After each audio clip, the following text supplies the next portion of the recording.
Oke, halo Elia, apa Halo, kabar? Terima baik. kasih sudah ada di konten Bang Antariksa. Nah, nama Yap. konten ini Bang Antariksa.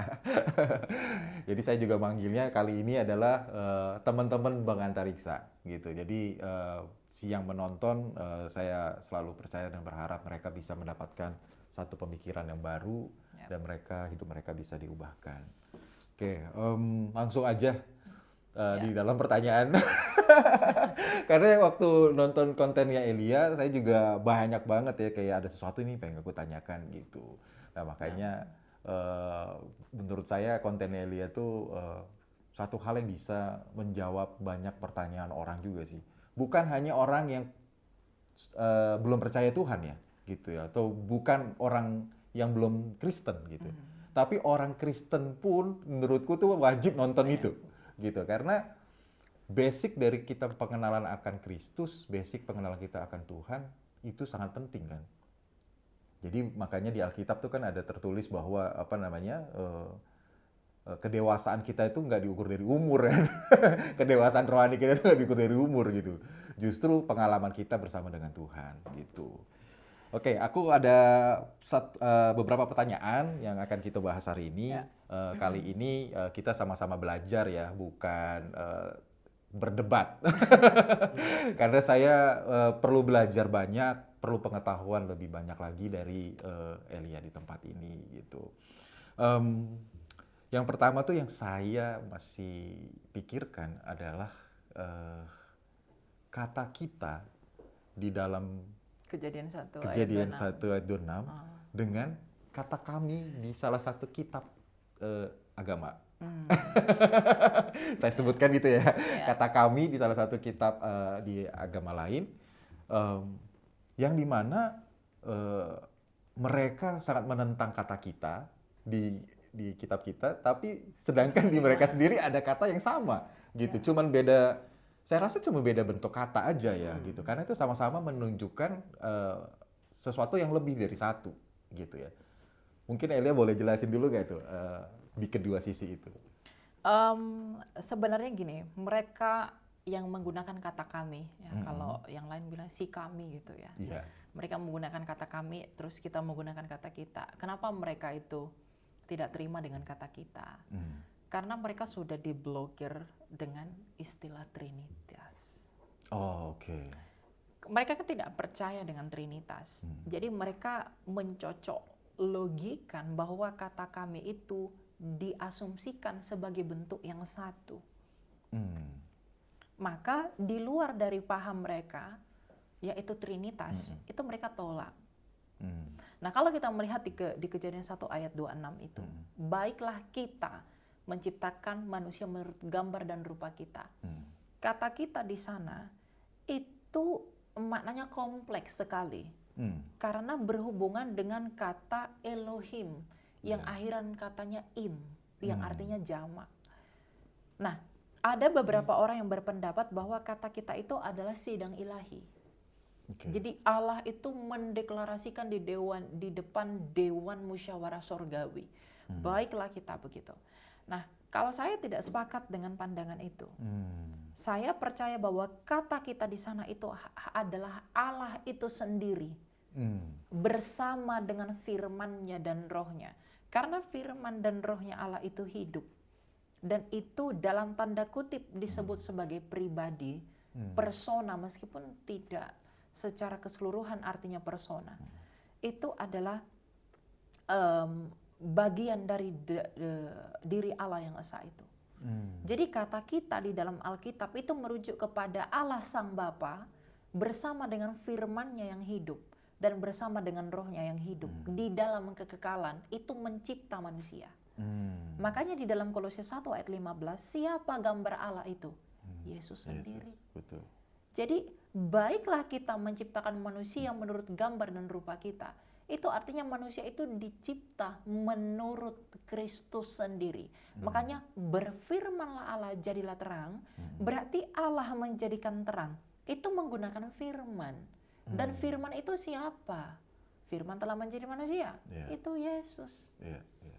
Nah, jadi pemahaman teologi yang kompleks tentang kata kita itu tidak dipahami oleh mereka yang menggunakan kata kami. Gitu loh. Jadi tidak ada hubungan atau kesamaan antara kata kita dalam Alkitab, karena kata kita itu teologinya sangat kaya, dengan kata kami yang digunakan umat lain. Karena mereka berargumentasi kata kami itu seperti ungkapan raja, ratu dalam dewan konferensi dan sebagainya. Kita tidak begitu. Karena misteri Allah itu ada sejak semula. Itu Musa itu unik sekali menulisnya.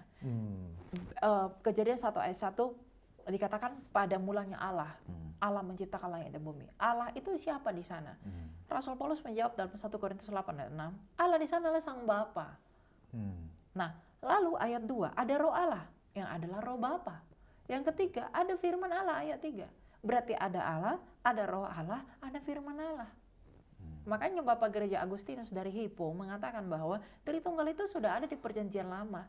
Nah, ketiga hal itu, ketiga realita itu, Allah, firman Allah dan Roh Allah, itu kemudian disebut sebagai kita di ayat 26-nya. Karena itu masih satu pasal kan? Pasal 1. Itulah kehebatan Musa menulis Alkitab itu. Tentu dengan inspirasi ilahi. Jadi pemahaman kata kita dalam Alkitab dengan kata kami di umat lain itu tidak sama sebenarnya. Tidak sama. Sama sekali tidak sama. Oke, bisa dibilang bahwa mereka mencontek atau tidak ada hubungannya sama sekali? Saya tidak mengatakan mereka mencontek. Ada beberapa orang apologis ya mengatakan mereka mencontek apa segala macam. Karena kalau mencontek itu minimal ada kesamaan pada esensi. Ini tidak ada kesamaan. Misalnya begini, mereka menggunakan kata kami, kita menggunakan kata kita, lalu Elohim dan lain sebagainya. Nah, mereka menggunakan kata kita, kata kami. Tapi teologi mereka dari kata kami itu kan tidak melahirkan apapun. Apa yang dilahirkan dari kata kami itu? Cuma satu, oke, satu begitu aja. Kita juga percaya Allah itu satu. Tapi satu yang bagaimana? Antara misalnya Yahid dan Wahid. Yahid dan Ehad. Adonai Elohim, Adonai Ehad. Ehad di sana itu seperti kata Esa dalam bahasa Indonesia. Bedanya Esa dengan Eka. Esa itu dari Sanskerta satu tapi jamak. Kalau Eka itu satunya satu, makanya Bhinneka Tunggal Ika, meskipun kita jamak, kita satu. Ya kan? Nah, kata Ehad di sana itu merujuk kepada kesatuan Allah yang kompleks. Tuhan, orang-orang Israel itu ketika mendengar Shema Israel, mereka nggak percaya satu Tuhan itu satu seperti seonggok batu. Satu ya udah satu begitu aja, enggak. Makanya iman Kristen itu percaya pengakuan iman Nisea. Aku percaya Allah yang satu. Allah kita itu selalu, Tuhan Yesus mengatakan Allah itu esa. Sepanjang Rasul Paulus yang sering dituduh oleh umat lain yang menyesatkan Kristen, itu mengatakan Allah itu esa. Sebab bagi kita hanya ada satu Allah. Esa pula di pengantara kita. Nah, itu Yesus. Nah, kalau Allah itu esa, lalu bagaimana dengan Trinitas? Trinitas adalah penjabaran tentang seperti apa keesaan Allah itu. Oh, ternyata keesaan Allah itu adalah Sang Bapa yang memiliki firman dan roh. Meskipun kalau dijabarkan lebih panjang sangat kompleks. Itu nggak mudah karena itu Allah. Betul. Gitu. Betul. Bahwa ya, dan banyak orang juga yang kayak berasa bahwa kayak berasa bahwa Tritunggal tuh kayak ribet ya gitu kan. Kayak orang-orang kan masih memikirkan gitu karena masih pemikiran manusia lah sebenarnya ya. Karena itu berbicara Allah. Iya, berbicara Allah gitu ya. Ya Allah itu kan nggak bisa diselami. Tapi bukan berarti tidak dapat dipelajari. Karena dia sudah menyatakan dirinya. Ada begitu banyak analogi yang orang gunakan untuk mengajarkan Trinitas. Ya, ada misalnya kalau dari Bapak Bambang Dursena matahari. Itu bagus sekali. Ya, kalau saya lebih suka menggunakan tubuh, jiwa, firman dan roh untuk menjelaskan perbedaan realita di dalam satu ousia atau hakikat begitu. Yang kemudian ketika saya mengajarkan itu kepada orang lain, banyak yang mengerti pada akhirnya bahwa memang Allah itu bukan satu seperti batu. Jadi Trinitas itu berbicara tentang Allah yang hidup. Allah Sang Bapa yang aktif mencipta dengan firman-Nya, logikanya sendiri. Dan yang aktif menghidupkan karena dia adalah pemilik hidup. Menggunakan rohnya yang kudus. Makanya Ayub 33 ayat 4, nafas Allah dan roh Allah yang membuat aku hidup. Yohanes 1 ayat 3, tanpa firman tak satu pun yang Allah jadikan. Betul. Itu ternyata sebenarnya. Itu dasarnya lah. Kalau kita nanti lari ke yang lain, ini dulu dipahami gitu loh. Jadi kalau orang udah dengar kata Trinitas, mereka ada 3 orang diikat jadi satu, ada 3 kursi, duduk Yesus di tengah-tengah, Roh Kudus di ini. Nah itu kan salah. Dulu tuh taunya anak kunci loh Kak. Kalau kan kayak kunci sama anak kunci gitu. Zaman dulu masih apa deh, ikut-ikut iut dulu tuh setahu gitu. Oh ternyata kayak anak kunci. Jadi kunci tuh punya ini anak. Jadi bingung juga kan, penjelasannya jadi makin bingung gitu. Jadi disebut anak bukan karena Allah itu beranak. Iya. Kenapa dia disebut anak? Karena dia di dalam Bapa sejak kekal. Dan Bapa ini menjadikan segala sesuatu menggunakan firman-Nya itu. Maka dia disebut anak. Makanya di dalam Yesaya dikatakan, firman yang keluar dari mulutku itu tidak akan keluar dengan sia-sia dan tidak akan kembali kepadaku dengan sia-sia, melainkan dia melakukan apa yang kusuruhkan kepadanya. Jadi apa kehendak Bapa itu dieksekusi oleh firman. Bapa pengen terang, berfirman jadi terang. Bapa pengen begini, jadi terang, jadi begitu. Bapa pengen keselamatan terjadi di dunia ini, eksekusinya melalui firman. Makanya firman itu telah menjadi manusia dan diam di antara kita dan dinyatakan sebagai anak tunggal Bapa penuh kemuliaan. Nah, hal inilah yang membuat ketika Yesus mengatakan bahwa dirinya adalah anak Allah. Nggak ada orang Yahudi bilang, oh Yesus kok ini rabi bodoh. Allah itu tidak beranak, tidak diperanakkan seperti yang familiar di zaman sekarang. Ada nggak orang Yahudi ngomong begitu? Tidak ada. Justru ketika Yesus mengatakan dirinya anak Allah, mereka mau lempari Tuhan Yesus dengan batu. Karena dengan berkata dia anak Allah, dia sedang mengatakan bahwa dia Allah. Iya, betul. Betul ada. Jadi paham-paham Allah tidak beranak, tidak diperanakkan, itu kan paham baru datang. Karena mereka berpikir dia tidak beranak karena nggak punya istri. Ya jelas, gitu loh. Benar, berarti esensinya bahwa waktu zaman itu karena waktu dia mengaku anak Allah berarti ya itu kan orang Yahudi taunya bahwa berarti lu sudah menyatakan lu Allah gitu, bukan karena lu anak dari keluar dari sesuatu kan gitu kan, yang dilahirkan dari sesuatu gitu. Oke. Dan kadang banyak orang kebingungan tentang kata anak Allah itu. Saya pernah dengar Pak Esra Soro dia menghadapi seseorang, lalu ada yang lawan debatnya, dia berkata anak presiden atau presiden tidak gitu ya, anak gubernur atau tidak. Lalu apakah anak Allah adalah Allah? Tidak, lalu semua teriak. Lalu ketika Bapak itu nanya, apakah anak monyet adalah monyet? Semua diam. Apakah anak manusia adalah manusia? Semua diam. Allah itu hakikat. Jadi apakah anak Allah adalah Allah? Pasti Allah. Kan gitu. Nggak mungkin anak monyet itu kucing. Nah ini logikanya nggak dimainkan gitu. Nah jadi selalu ada cara buat menjawab mereka itu. Karena kita percaya, kita mengasihani mereka karena mereka terbentuk dari ketidakberadaan di dalam kebenaran. Kalau kita baca tulisan Yohanes dari Damaskus, Bapak Gereja, kita tahu siapa mereka. Makanya kita nggak boleh benci mereka, tuh nggak bisa. Kita harus mengasihi mereka dan menyatakan hal ini kepada mereka dengan kerendahan. Kan Rasul Petrus mengatakan, biarlah kamu bertanggung jawab dengan rendah hati, lemah lembut, penuh kasih karunia, dan juga dengan hati nurani. Jadi kita harus kasihan. Iya betul. Justru ya kita harus makin mengasihi mereka ya, karena mereka sama sekali nggak ngerti, nggak tahu. Apapun ya benar, apapun betul. Karena ya beberapa kali juga kalau ya kita punya teman-teman yang seperti itu ya gitu ya. Kadang semua dijelasin kayak apapun masih belum mengerti gitu ya. Wow, oke. Ya. Keren. Oke. Karena dari satu hal itu aja, aku rasa juga banyak, ya itu tadi aku bilang, aku rasa juga banyak yang Kristen sendiri pun masih belum mengerti itu gitu. Dan itu pelajaran menurut aku yang sangat utama yang harus kita ketahui. Karena disitulah tadi makanya esensi dari Yesus sendiri ada di situ. Gitu. Oke. Di pertanyaan berikutnya nih ya, aku tulis gini, bagaimana konsep keselamatan berubah dari perjanjian lama ke perjanjian baru? Mengapa Tuhan Tuhan tampak lebih menekankan hukum dan perbuatan di Perjanjian Lama, tapi lebih fokus kepada iman dan anugerah di Perjanjian Baru. Nggak ada, keselamatan tuh nggak ada berubah. Kita lihat keselamatan itu hanya oleh karena iman.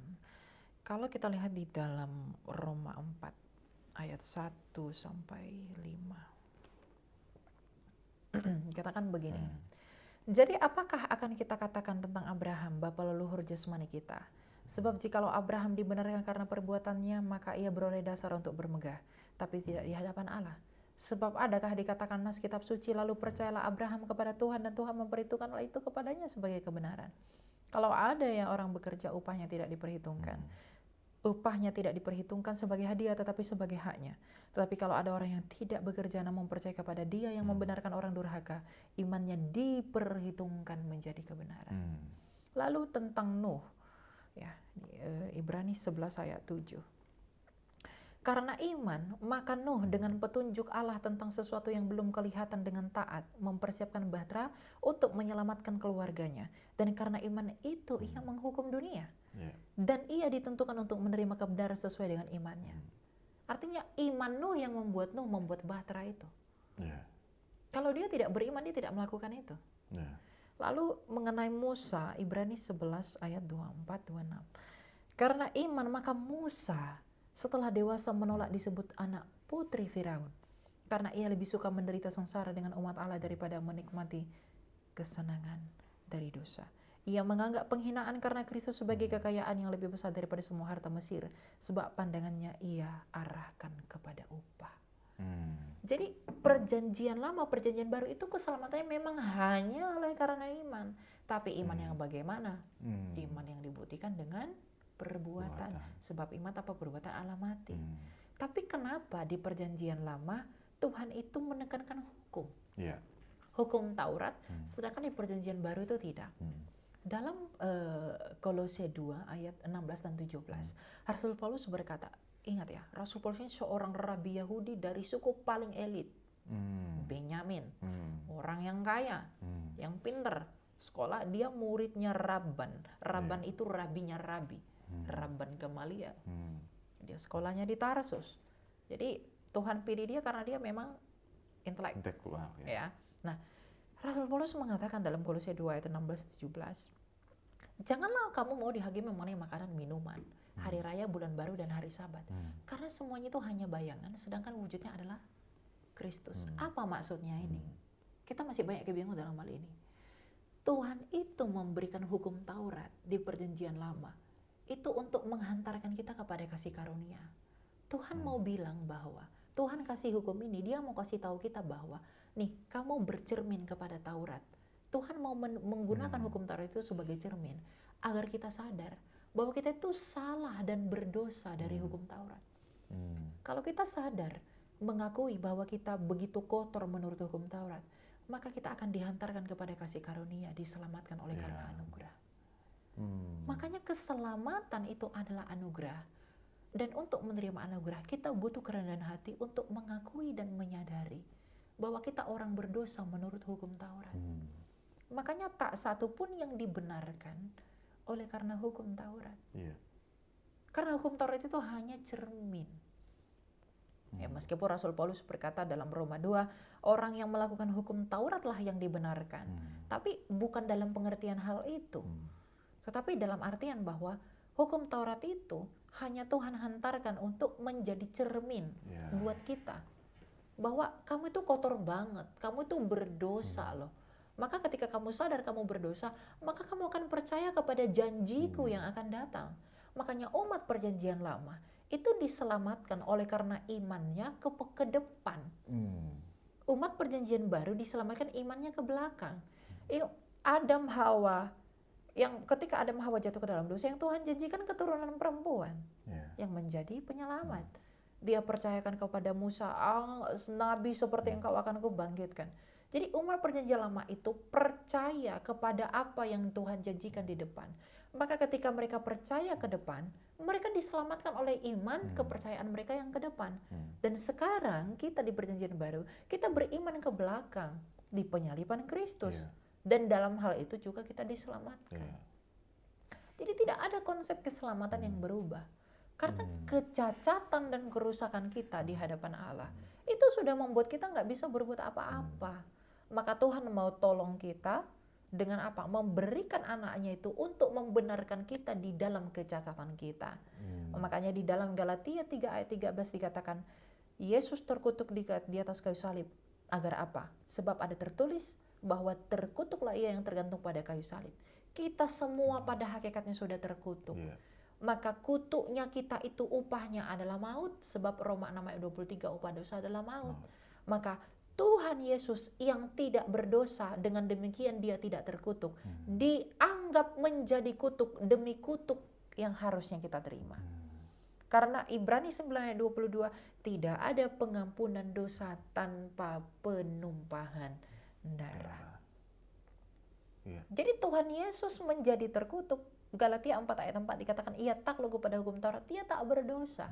Penulis surat Ibrani mengatakan bahwa imam besar kita adalah imam besar yang turut merasakan kelemahan kita, hanya saja ia tidak berdosa.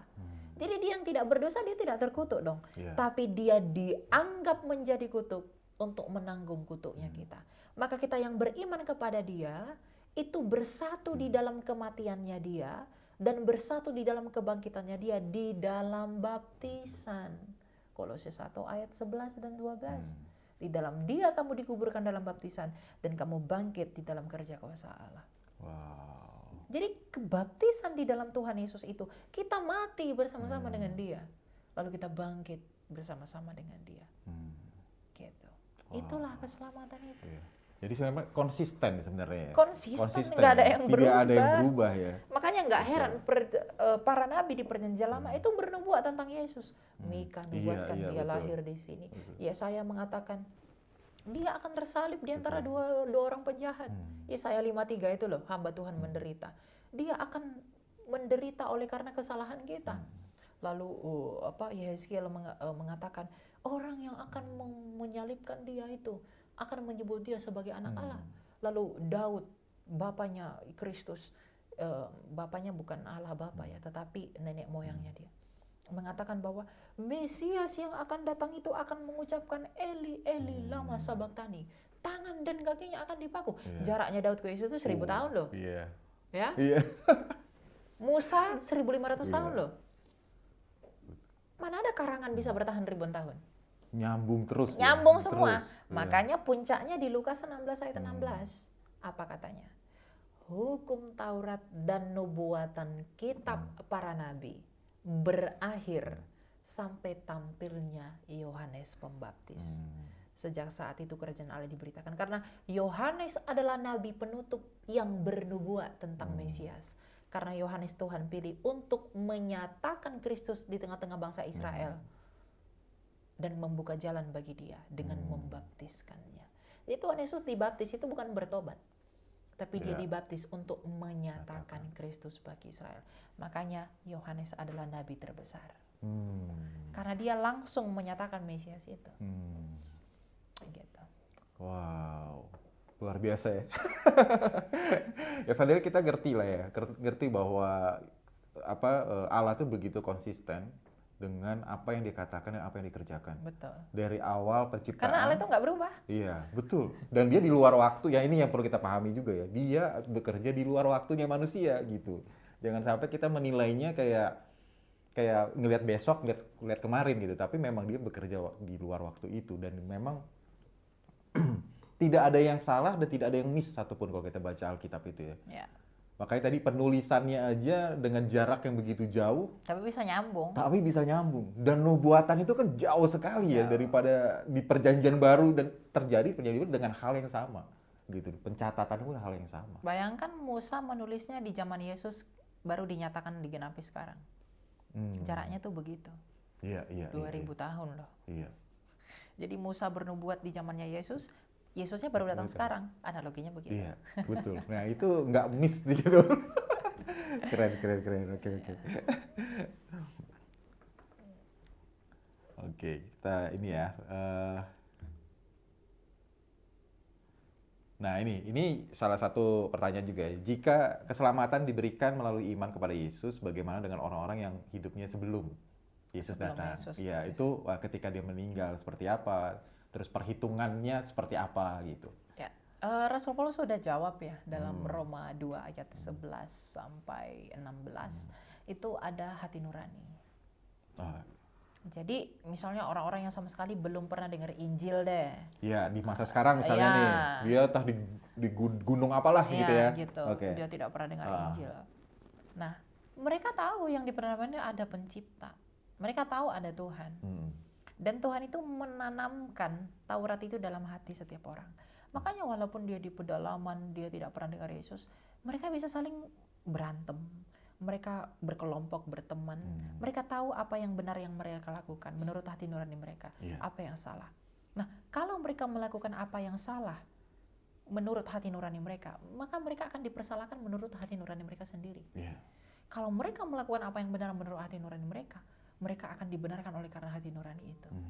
Dan semuanya itu akan tampak pada hari bila mana Allah melalui Kristus Yesus menghakimi segala sesuatu yang kelihatan dan yang tidak kelihatan. Ini bagaimana keselamatan orang-orang yang sama sekali belum pernah dengar Yesus, mereka akan dihakimi menurut hati nurani mereka.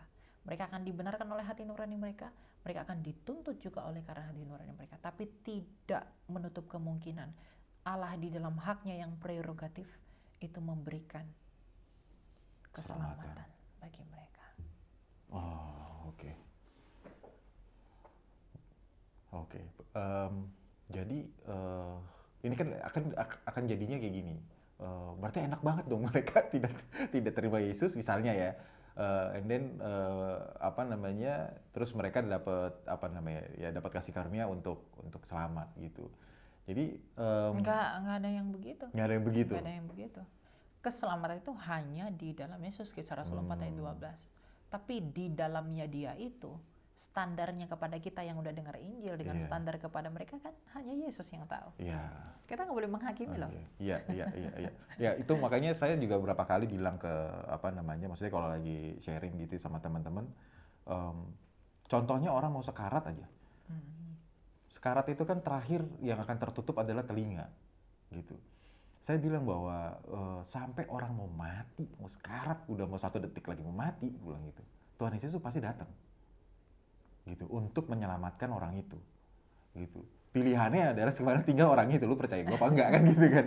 Gue nih yang selalu ada yang selalu dibicarakan, mungkin gue udah pernah ketemu sama kamu gitu, tapi intinya kalau aku sih selalu beranggapan bahwa berarti Tuhan Yesus itu sampai titik penghabisan manusia, dia selalu ada di situ. Ya melalui Roh Kudus. Melalui Roh Kudus. Siapapun ya pasti ya, siapapun manusia itu. Siapapun dia pasti datang. Tapi masalahnya manusia itu meresponnya atau enggak. Nah, Kita kan enggak tahu cara Tuhan menginjili orang-orang di pedalaman itu bagaimana. Iya benar. Nah, Roh Kudus itu berkeliling loh ke semesta ini, Iya. menginjili semua orang. Tapi dia menggunakan orang. Iya. Tapi dia juga bisa gunakan keledai aja bisa ngomong. Iya benar. Karena kita terlalu terbatas ya, maksudnya gini, makin kesini tuh malah justru pemikiran manusia jadi makin terbatas ya.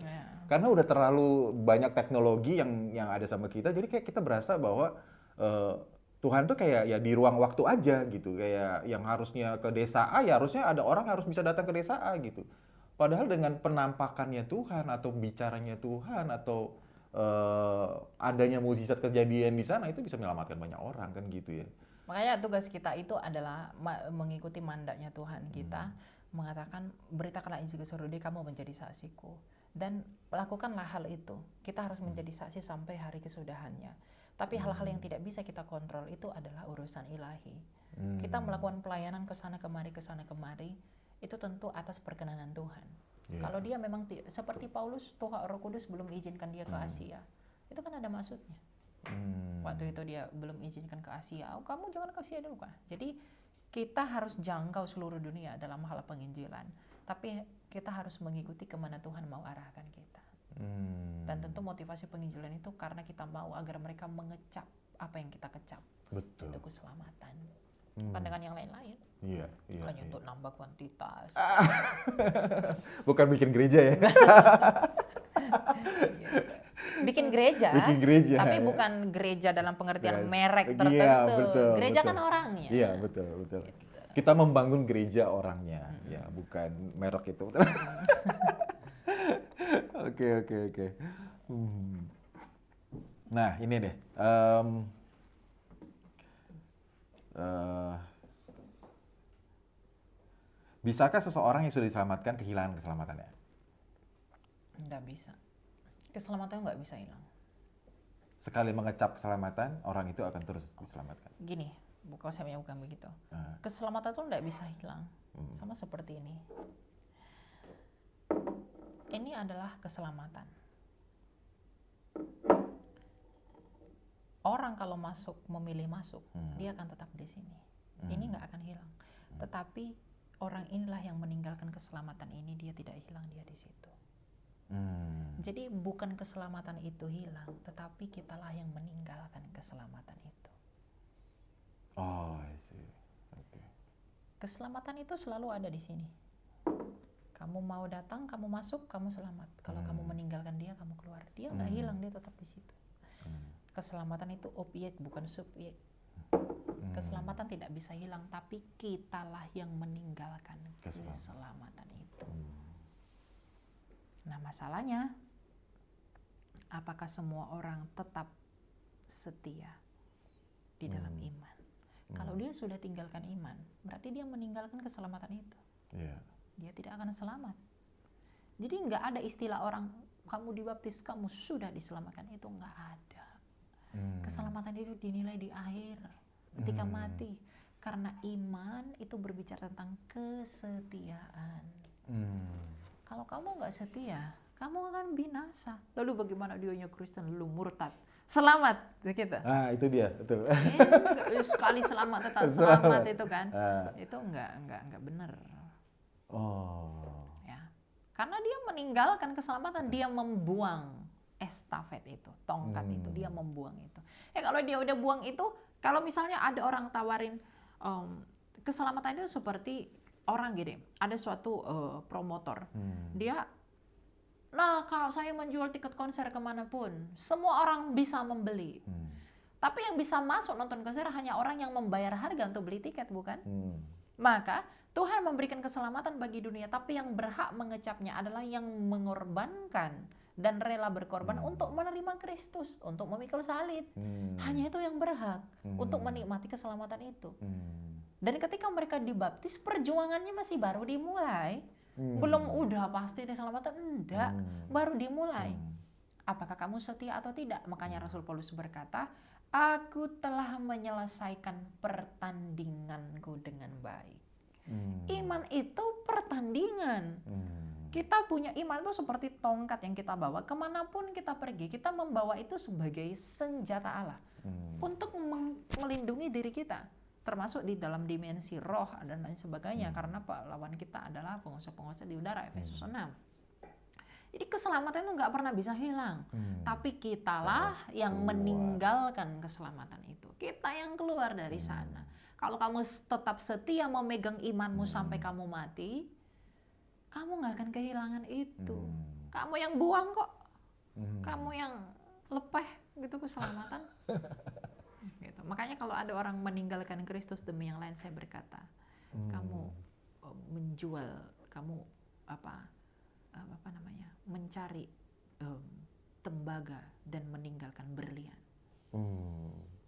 Iya. Kamu menjual berlian demi seng. Iya, betul. Nggak nyata. Kalau keselamatan kekristenan itu nyata. Pengorbanannya nyata. Kematiannya nyata. Kebangkitannya nyata. Kalau dia sendiri bisa menghidupkan dirinya sendiri, dengan alasan apa? Saya ragu, saya tidak akan mengalami hal itu.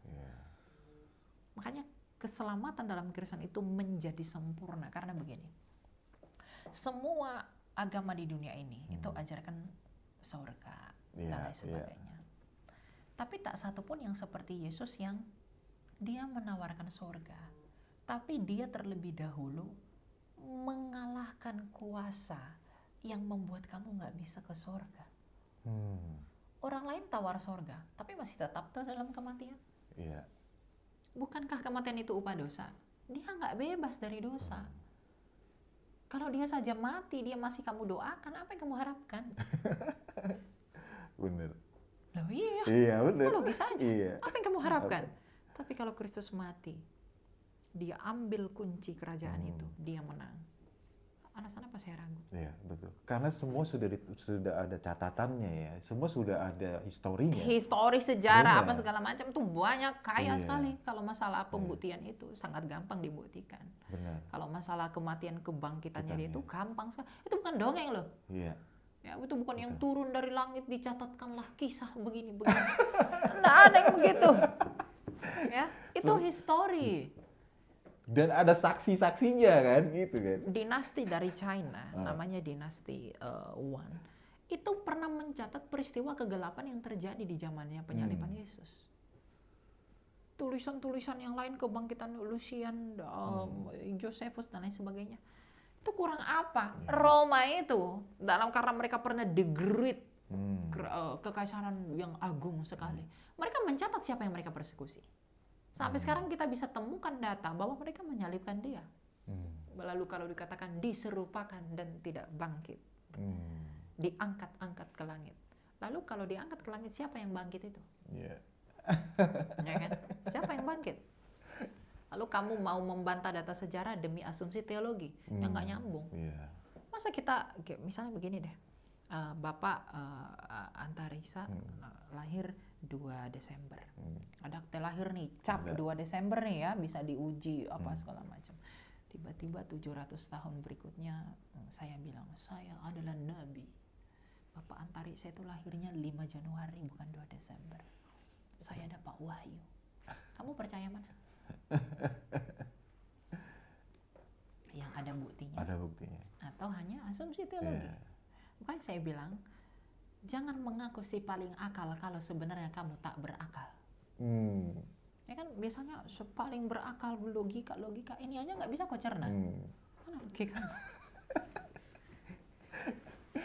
Sesimpel itu ya. Iya. Sebenarnya makin lama makin sini kita bisa mempersimpel itu ya. Sebenarnya ada banyak hal-hal yang kita sebenarnya harus elaborasi. Iya, Karena betul, tuntutan betul. Zaman itu sekarang tuh udah nggak zaman kesaksian itu udah zaman. Karena apa? Semua orang dituntut oleh logika. Iya, logis. iya. Postmodernism itu tuntutan orang-orang yang logis itu. Kita harus menyesuaikan juga, tapi tidak memaksakan ya. Betul. Menyesuaikan itu dalam artian kita cerdik. Seperti ular, tulus seperti merpati, tidak memaksa. Ada hal-hal yang memang nggak bisa kan kita logiskan. Banyak. Ketika Yesus mengubah air menjadi apa? Gimana kita melogikan? Iya. Itu catatan loh itu. Tercatat ya, Sejarah tercatat itu. betul. Itu yang kawin itu muridnya dia di Kana. Iya. Gitu. Dan itu tercatat betul. Gimana sains menjelaskan itu? Kan bingung. Bahkan jangan bicara Tuhan Yesus deh. Yang sekarang fenomena sekarang aja ada yang nggak bisa dijelaskan sama sains. Makanya saya selalu katakan sains itu bukan kesimpulan. Sains itu metode. Simpelnya begini. Tadi kita berbicara iman. Di dalam Yesaya 40 Tuhan berkata kepada Yesaya, Yesaya mengatakan bumi itu bulat. Ada nggak alat waktu itu buktikan bumi bulat? Karena pandangan orang dulu geosentris bukan heliosentris. Heliosentris itu di zamannya gereja Galileo. Tapi kenapa dia tetap beriman bahwa bumi itu bulat? Dan sekarang iman Yesaya itu dibuktikan bahwa memang bumi itu bulat. Artinya apa? Belum dibuktikan, belum tentu tidak terbukti. Tuhan itu bekerja di dalam waktu. Penggenapan firman-Nya aja butuh waktu. Meskipun dia di luar waktu. Makanya keselamatan itu oleh karena iman. Kalau Yesaya bilang bumi ini datar, salah nggak imannya dia itu? Nggak terbukti kan? Gitu loh. Jadi misalnya penemuan apa segala macam di dalam Alkitab belum ada buktinya, berarti tidak terbukti. Logika falasi, salah berpikir. Gimana ya saya mengatakan kepada orang-orang di zamannya bumi ini bulat? Dia belum punya teropong, dia belum punya apa membuktikan waktu itu. Karena pandangan orang geosentris waktu itu. Tapi kenapa dia berani beda sendiri? Tapi ternyata sekarang karena ilmu pengetahuan bertambah, iman Yesaya dibenarkan, dibuktikan. Makanya kita itu diselamatkan karena iman. Kenapa? Meskipun, makanya Tuhan Yesus berkata, berbahagialah yang tidak melihat tapi percaya. Banyak hal di dalam kisah Alkitab kita tak melihat itu, tapi kita harus percaya karena memang itulah kebenarannya. Gak mungkin dong rasul-rasul rela mati demi dongeng. Iya. Matinya gak enak loh. Betul. Salib Betul. digoreng, Iya, direbus, itu apa dia. segala macam. Kalau itu dongeng, siapa yang mau mati demi dongeng? Betul. Dia mati gitu kan ada sesuatu yang paling berharga ya. Iya, dia melihat itu ajaib sekali. Betul. Aku rela mati demi keajaiban itu. Ya kalau dongengnya siapa yang mau mati? Saya misalnya karang-karang apa sesuatu lalu orang tuntut saya itu, nggak usah lah, lebih baik saya nggak usah mati deh. Gitu. Bener. Oke. Waduh, keren. Ya ada beberapa pertanyaan di sini tadi itu sudah dijawab ya. Kayak keselamatan tadi itu ada orang yang belum terima ya, ya orang belum mendengarkan, ada orang yang yang zaman dulu sebelum Yesus gitu.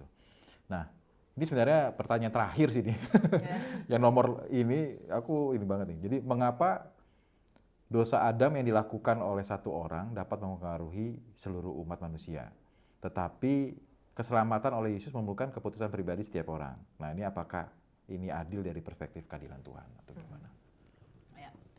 Jadi apakah kesalahan Adam yang membuat semua orang berdosa itu adil dengan keselamatan hanya dalam Yesus? Yeah. Justru itu keadilannya.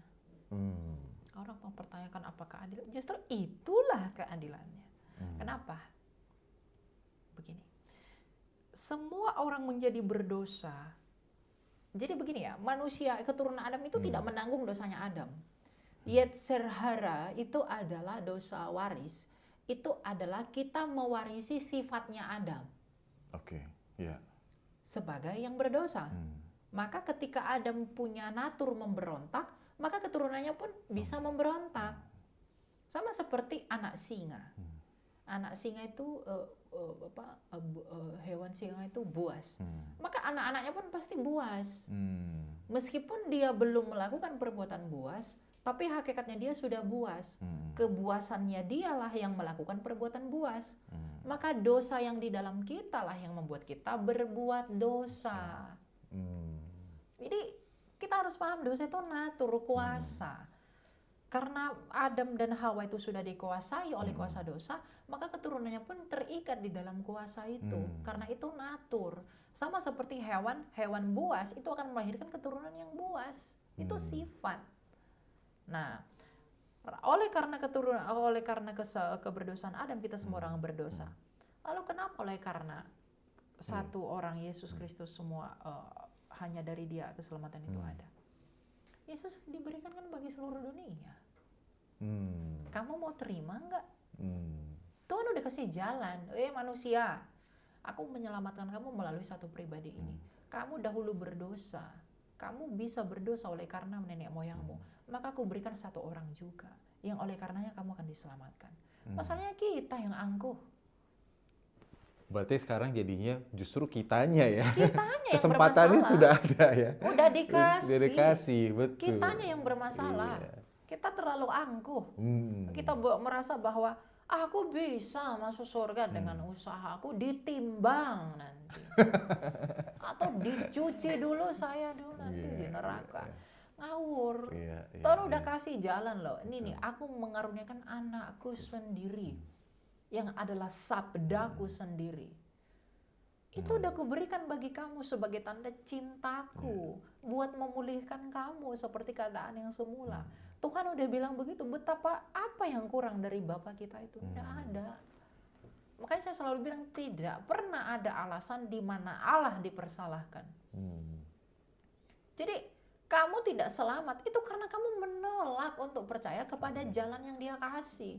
Jadi ketika orang bilang, kenapa sih hanya ada satu jalan? Kenapa sih hanya melalui Yesus? Jangan tanya begitu. Iya. Kamu tanya kenapa masih ada jalan. Itu yang harus kamu tanya. Kalau Dia nggak kasih jalan, kamu mau kemana? Kamu mau bilang apa? Kamu mati, semua binasa dibuang aja, dibuang sama Tuhan. Kamu berdosa, kamu nggak bisa tinggal sama aku di langit bumi baru. Kamu buang ke sana. Kalau Dia ngomong begitu gimana? Wong Dia yang berhak atas kita. Tapi Dia nggak mau. 2 Timotius 2 ayat 13, dia tidak mau menyangkali dirinya sendiri. Walaupun kita tidak setia, ia tetap setia. Karena yang nggak mau menyangkali dirinya sendiri. Karena kita dicipta dari benihnya ilahi. Makanya kita dicipta menurut gambar dan rupa Allah. Untuk itulah mengapa kuasa dan rencana Allah itu begitu dinyatakan bagi kita. Karena dia sangat mencintai kita. Tapi cintanya itu kamu balas dengan keangkuhanmu. Kerendahan hatinya Allah itu kamu balas dengan kesombongan. Air susu dipanas air. Kan begitu. Jadi jangan salahkan kenapa hanya melalui Yesus keselamatan itu ada. Kamu keturunan Adam semua enggak? Iya. Yesus keturunan Adam enggak? Dari Adam Iya. kan dia. Nah lalu kenapa kamu nggak mau terima keselamatan yang Allah nyatakan? Keselamatan itu bukan dia tersalib, mari kita karang, penyaliban adalah keselamatan lalu dikarang-karang. Itu ribuan tahun sebelum itu terjadi, itu sudah dinyatakan dulu. Ribuan tahun dari zaman Adam. Jadi nggak ada alasan bilang itu cocok-cocokmu aja itu. Karanganmu aja orang Kristen, cocokmologi aja. Ketika Yesus mati, dibuatlah darah simbol nyawa biar seakan-akan masuk akal. Itu sudah dinyatakan semua. Sebelum Yesus lahir, Septuaginta sudah terkanon. Itu sudah dinyatakan semua. Sudah ada catatannya ya. Yesus sudah hanya terbukti. Yesus hanya menjadi wujud dari apa yang dinubuatkan. Betul. Itu loh. Kecuali kalau tadi memang Yesus mati lalu rasul-rasul mengarang-ngarang gitu kan, menciptakan tulisan-tulisan sendiri, itu wajar. Wajar orang ngomong gitu, tapi ini kan tidak. Makanya inilah saya selalu katakan, pemeliharaan ilahi untuk firman-Nya yang hidup. Memang firman itu memang benar-benar hidup. Tidak hanya kata-kata hidup. Apa yang dia nyatakan sejak semula memang hidup sampai sekarang. Dan itu dinyatakan kan. Gitu. Jadi nggak ada alasan kenapa hanya karena satu orang kita berdosa. Di mana keadilan? Justru itulah keadilannya. Justru di situ keadilannya. Satu orang mencemarkan, satu orang mentahirkan. Kalau satu orang mencemarkan, banyak orang mentahirkan, justru itu tidak adil. Kamu mau, aku dari jalur iman ini aja, aku dari ini aja. Padahal kamu berdosa, kamu berhutang hanya karena satu orang. Tapi kamu melunasi dari banyak orang. Nggak nyambung. Nah, tapi itu karena yang satu orang berdosa, satu orang mentahirkan. Cocok kan? Betul. Iya. Oh. Sebenarnya itu tadi ya, memang udah jalannya sudah ada, ya cuma tinggal orangnya aja ya, gitu ya. Sebenarnya orangnya aja angkuh ya, gitu. Makanya saya selalu katakan gini, terima atau tidak terima Yesus, it's not about how clever you are. Itu bukan tentang seberapa cerdas sih kamu, seberapa pintar kamu, seberapa kaya, seberapa hebat Anda. Penerimaan tentang Yesus itu bukan tentang seberapa keren kamu. Karena yang dipakai Tuhan Yesus muridnya itu orang-orang kecil semua. Tapi tentang kerendahan hati. Kerendahan hati itu diwujudkan dengan apa? Pengakuan dan kesadaran bahwa kamu miskin di hadapan Allah. Makanya Tuhan Yesus berkata, berbahagialah orang yang miskin di hadapan Allah. Itu artinya adalah, bukan berarti orang kecil nggak bisa kaya secara materi. Miskin di hadapan Allah artinya, kamu mengakui dan menyadari bahwa kamu nggak bisa berbuat apa-apa tanpa kasih karunia Allah. Maka kamu bergantung sama Dia. Maka kamu berharap pada Dia saja. Karena berbahagialah orang yang mengandalkan Tuhan. Jadi orang yang mengakui dan menyadari bahwa dia orang berdosa, maka dengan demikian dia mau datang kepada kasih karunia Allah. Itu disebut orang berbahagia. Karena mereka menyambut kasih karunia Allah. Itulah iman itu. Itulah kekristenan itu. Jadi percaya atau tidak percaya itu tentang kerendahan hati. Kamu ngaku nggak sih? Kalau kamu masih merasa aku masih lebih baik, aku masih ini, lu arogan. Di mana kebaikanmu? Nabi Yesaya, nabi loh dia. Dia berkata apa? Segala kebaikan dan kesalahan kami seperti kain kotor di hadapan Allah. Kain kotor di sana, mohon maaf, kalau kita lihat dari bahasa aslinya, itu adalah kain pembalut wanita. Artinya nggak ada gunanya perbuatan baik kami Tuhan, itu tidak ada. Karena kami punya dosa yang harus dihukum. Tapi karena kasih karuniamu, kamu mentahirkan kami dari dosa-dosa itu. Jadi dia tahirkan kita dari dosa-dosa kita, maka perbuatan kita ketika kita sudah ditahirkan itu akan diperhitungkan untuk menerima upah. Keadilan terjadi, kasih karunia terjadi. Makanya saya selalu katakan, kalau di dalam Yeremia 9 ayat 23-24, yang Tuhan sukai adalah kalau kita mengenal Dia, dikatakan di sana, janganlah kamu bermegah karena kekayaanmu, kekuatanmu, dan kebijaksanaanmu, tapi biarlah orang bermegah karena ia mengenal dan memahami bahwa Akulah Tuhan yang penuh belas kasih, keadilan, dan kebenaran. Itu keadilan, belas kasih, keadilan, kebenaran, itu kamu tahu di mana? Di dalam ketritunggalan Allah dan di dalam salib. Allah Sang Bapa yang memberikan kasih-Nya, menyatakan keadilannya di dalam Yesus, dan mengukuhkan kebenarannya oleh Roh Kudus. Makanya Roh Kudus disebut Roh kebenaran. Jadi belas kasih ada di dalam Bapa, keadilan ada di dalam Kristus melalui salib, kebenaran ada di dalam Roh kebenaran, Roh Kudus.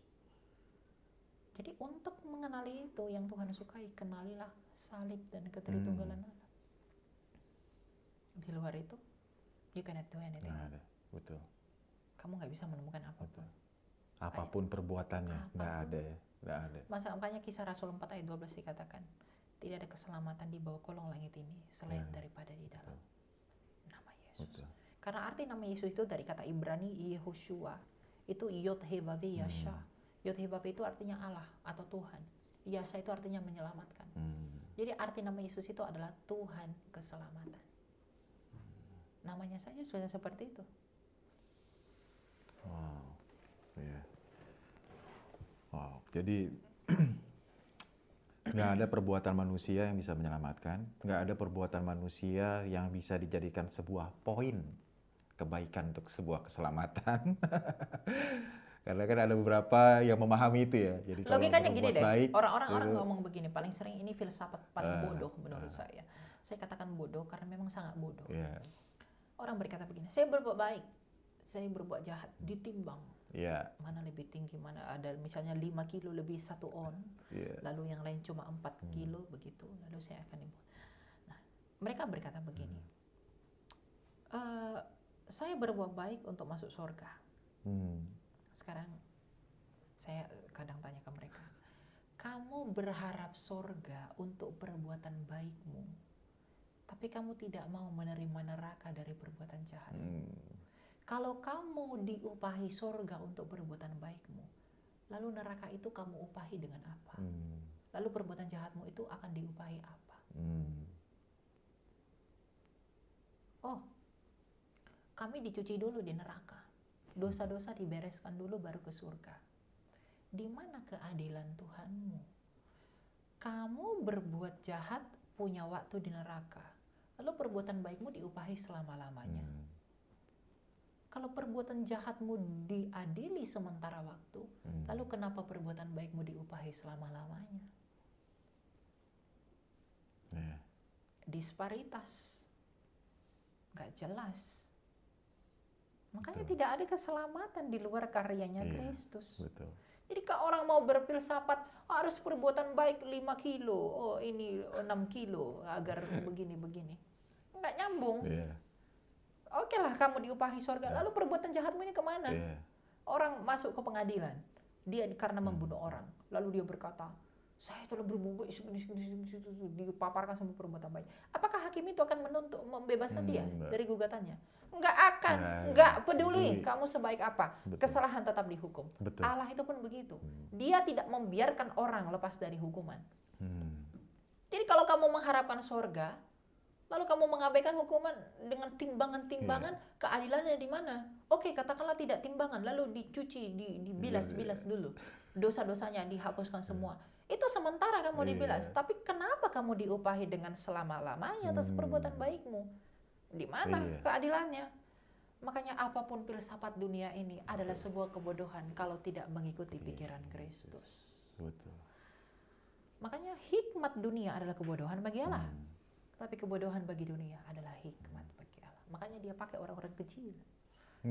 Makanya Kristus pun lahir dari orang kecil. Dia adalah pemilik segala sesuatu. Tapi ketika dia berinkarnasi, menempatkan kepalanya pun dia tidak punya. Wow. Dia dianggap hina kan? Iya. Tapi dalam kehinaan itu Allah menyatakan kebesarannya. Wow. Dan yang paling penting, kalau orang mengatakan Kristen itu karangan, Mohon maaf, saya katakan begini. Kristen tidak pernah tawar bidadari. Iya. Kenikmatan. Kalau kekristenan itu karangan, harusnya kekristenan itu mengikuti keinginan manusia. Satu-satunya ajaran yang menentang human desires itu hanya Kristus. Iya. Kamu ikut aku, kamu nggak boleh buat dosa, kamu begini-begini, kamu pikul salibmu. Untuk apa orang mengarang itu? Apa manfaatnya? Kalau memang mau karang-karang yang bagus-bagus saja. Iya. Kamu ikut ini Ya dapat bidadari tadi ya. dapat tempat yang enak, Iya. segala macam, bisa beristri begini. Iya. Oh, mantap. Yang disiapkan seperti ini bentuknya. Iya. Harusnya begitu kan? Iya. Tapi Kristus enggak. Nggak ada satupun. Lalu apakah itu karangan yang begitu? Iya. Nah, ini kadang bagi orang yang mengaku berakal, akalnya nggak dipakai untuk ini. Itulah. Kalau saya mau karang aja yang enak-enak biar cari pengikut. Ya, saya karang-karang ya, seperti orang buat proposal diperbagus-bagus, dipercantik-cantik biar ada orang yang minat, gitu kan? Iya. Nah, orang pun gitu. Kalau ngarang aja yang enak-enak. Bahkan saya harus jujur, di gereja-gereja tertentu agar jemaatnya nggak lari, dibuat khotbahnya yang enak-enak aja. Enak-enak, iya. Kurang ajar itu. Betul. Jangan keras.